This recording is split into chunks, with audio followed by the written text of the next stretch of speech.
ओम नमः शिवाय। आज हम आपको सुनाने जा रहे हैं महाशिव पुराण का श्रीरुद्र संहिता का तीसरा अध्याय, जो है नारद जी का भगवान विष्णु से उनका रूप मांगना।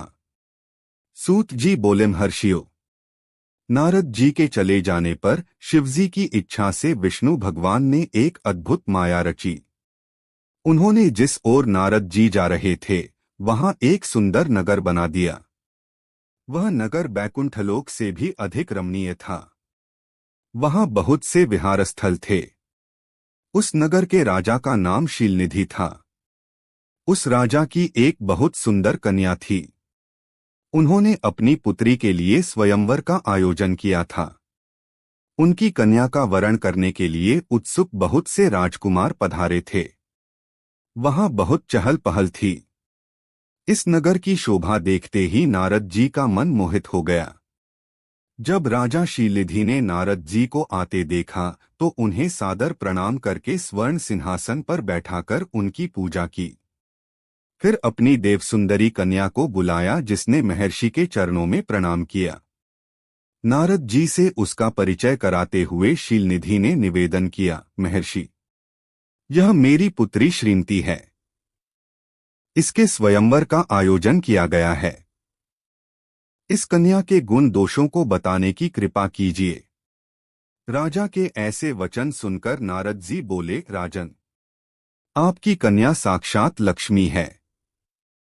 इसका भावी पति भगवान शिव के समान वैभवशाली, त्रिलोकजयी, वीर तथा कामदेव को भी जीतने वाला होगा।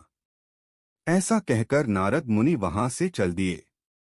शिव की माया के कारण वे काम के वशीभूत हो सोचने लगे कि राजकुमारी को कैसे प्राप्त करूं। स्वयंवर में आए सुंदर एवं वैभवशाली राजाओं को छोड़कर भला यह मेरा वरण कैसे करेगी। वे सोचने लगे कि नारियों को सौंदर्य बहुत प्रिय होता है। सौंदर्य को देखकर ही श्रीमती मेरा वरण कर सकती है।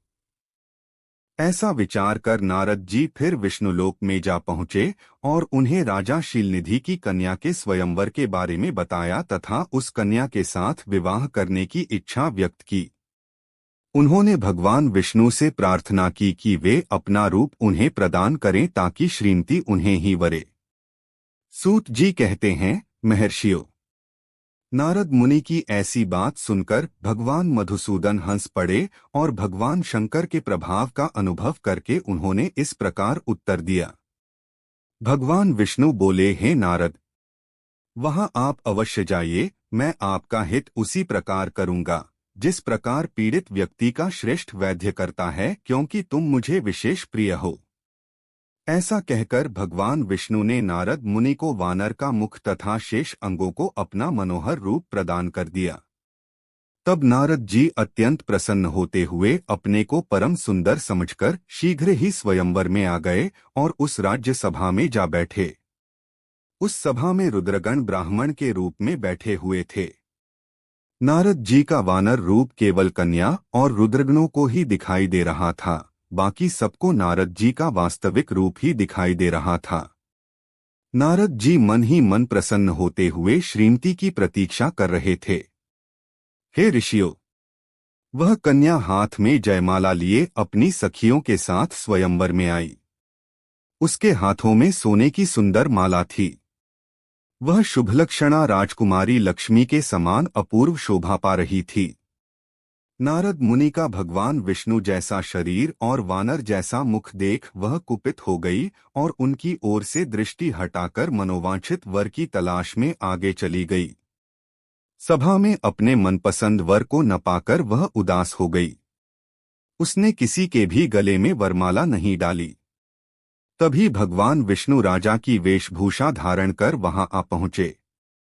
विष्णु जी को देखते ही उस परम सुंदरी ने उनके गले में वरमाला डाल दी। विष्णु जी राजकुमारी को साथ लेकर तुरंत अपने लोक को चले गए। यह देखकर नारद जी विचलित हो गए। तब ब्राह्मणों के रूप में उपस्थित रुद्रगणों ने नारद जी से कहा, हे नारद जी, आप व्यर्थ ही काम से मोहित हो सौंदर्य के बल से राजकुमारी को पाना चाहते हैं। पहले जरा अपना वानर के समान मुख तो देख लीजिए। सूत जी बोले। यह वचन सुनकर नारद जी को बड़ा आश्चर्य हुआ। उन्होंने दर्पण में अपना मुंह देखा। वानर के समान मुख को देखकर वे अत्यंत क्रोधित हो उठे तथा दोनों रुद्रगणों को शाप देते हुए बोले, तुमने एक ब्राह्मण का मजाक उड़ाया है। अतः तुम ब्राह्मण कुल में पैदा होकर भी राक्षस बन जाओ। यह सुनकर वे शिवगण कुछ नहीं बोले, बल्कि इसे भगवान शिव की इच्छा मानते हुए उदासीन भाव से अपने स्थान को चले गए और भगवान शिव की स्तुति करने लगे।